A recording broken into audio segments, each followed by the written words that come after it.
One of the great features of the Ttool is it allows you to preserve modesty.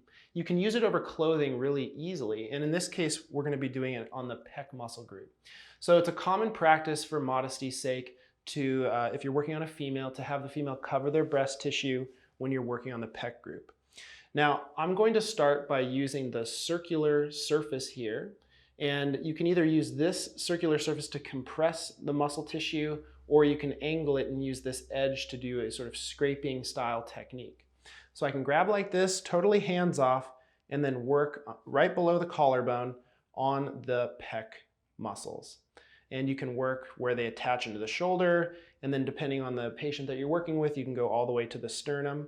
And if you're working with a male, obviously it's easier to do this on the skin.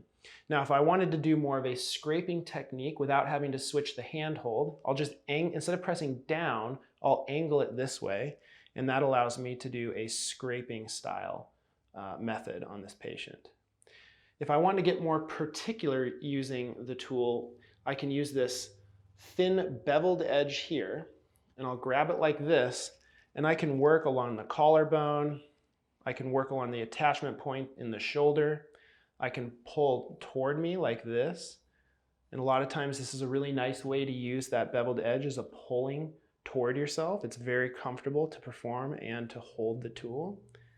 And if you needed to, you can use this longer beveled edge to cover more surface area. So maybe you wanted to pull away from the collarbone, or you wanted to pull away from the sternum. You could do that and cover a large surface area.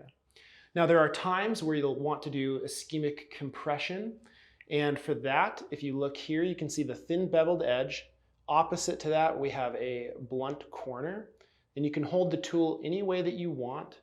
It simulates pressure with a thumb without having to stress your thumb and your fingers.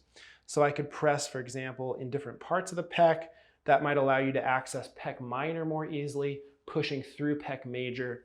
And you could also, of course, access through the armpit if you approach pec minor that way. So there's a lot of options working the pec with the Ttool, and that's a couple examples of how you can do it.